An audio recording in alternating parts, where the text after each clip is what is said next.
Well, hello everyone, and welcome back to another Minecraft episode. Well, today's episode is actually a little bit different.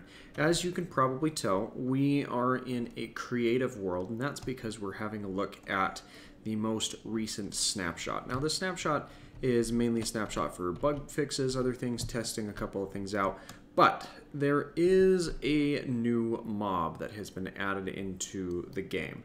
And what is that mob? Well, it's a mob known as the Piglin Brute, and you can see him located down here. Now, I'm currently in the creative game mode, so we're fine to come down here and look over this way. But these guys are kind of nasty. Piglin Brutes, they are very, very aggressive and territorial. They will aggro onto you on sight. Proximity based, they see you. They don't like you. They know what you're here in the Bastion Remnants for, and they're going to come after you. So the question is, well, what is going to be the end game, the meta for getting around these guys and making sure that, well, they don't murder you on sight? Well, that's a great question, and there's a couple of things that you can do. The first option, of course, is you can fight them, and that is ill-advised because, well, let's get one of our own Piglin Brutes put up here and get a netherite sword, unenchanted. Nothing really special about this, and let's bring it down to one of these crimson or warped fungi woods and other things here. So these guys, they will only ever spawn with an axe, and you may be able to loot the axe off of them when they die. But let's go ahead and actually get a piglin up here as well. So we've got a piglin spawn egg, and we've got our Piglin Brute spawn egg. So let's get our piglin right there. Now, with your standard piglin, you know, you hit them a couple of times, you hit them once, you hit them twice, they're done. They're dead, they're gone forever. But these Piglin Brutes, they are not quite so easy. So same netherite sword, still no enchantments, nothing else special about it. We go 1, 2, 3, 4, 5, 6, 7 hits before they go down. And it's a bit of a mess. They're very strong. They hit quite hard, and they are angry at you no matter what. So all around, not really the greatest deal. Now, what can you do to get around these guys? Well, it doesn't help if you're wearing gold.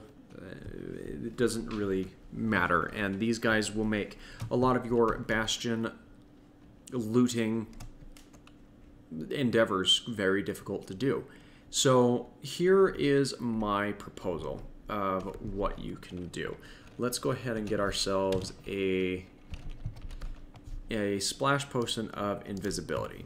You don't need to do the splash potion. This is just going to be easiest from what we're doing here. Let's walk over to this side and set our game mode to survival.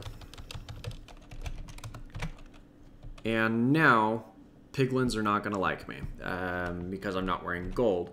But as we learned in a previous episode, we can completely negate the effect of piglins or regular piglins noticing us and getting upset at us opening chests.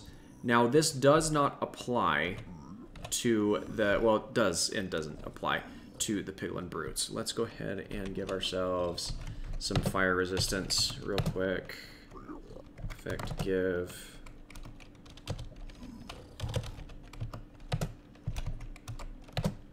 Let's just go 360 seconds of fire resistance.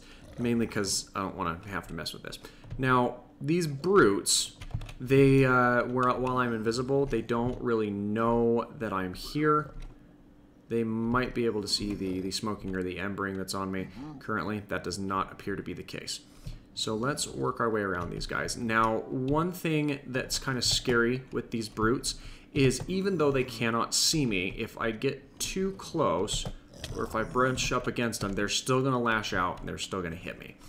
But they cannot see that I am here, which is fortunate for me. which means that Bastion looting strategies just got a whole lot easier. And we'd already kind of figured that out, but I'm standing right here next to this guy, and because I am completely invisible, I am undetectable to this brute. And I mean, you could probably still get away with using the hopper method, but this is only working because I'm invisible and I don't have any armor on. Because, for example, if I put on this chest plate, I become visible to them, and they're going to aggro onto me. So wearing armor is a no-no in these areas here with these brutes, and really any of the piglins at all. No, well, the piglins wouldn't care as much about me because of the golden chest plate there. But the brutes, yeah, they pick up on where I'm at immediately, and that's not exactly great. And there's another one down here as well.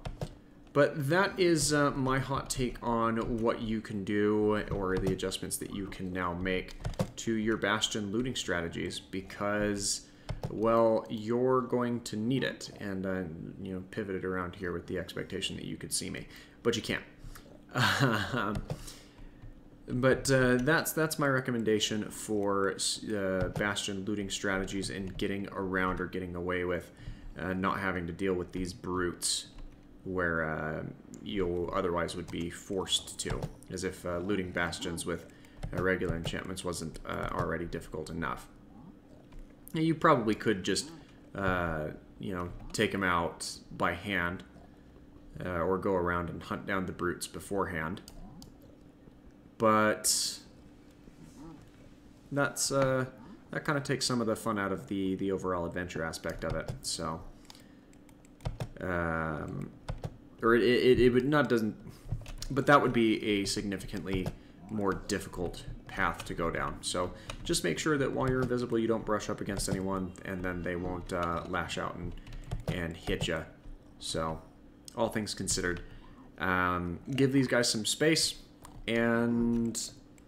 Or come in here invisible to make sure that you face minimal complications. You can probably block them off and do some other things when getting around to them as well.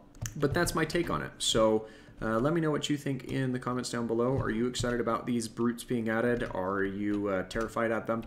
I think that it's going to make the looting of these bastions a little bit more interesting, to say the least. But with all that being said, thanks again for catching another Minecraft episode here today. And we will be back on Tuesday with a new episode that I think will prove to be very beneficial, as we will be debunking the old myths of what is the best method of collecting ancient debris, with some resourceful testing that I've cooked up and put together here. So hopefully you are looking forward to that and can benefit from it as well. But until then, I'm gonna head back and work on some more stuff here. So thanks again for watching, and I hope that you have an absolutely fantastic rest of your day.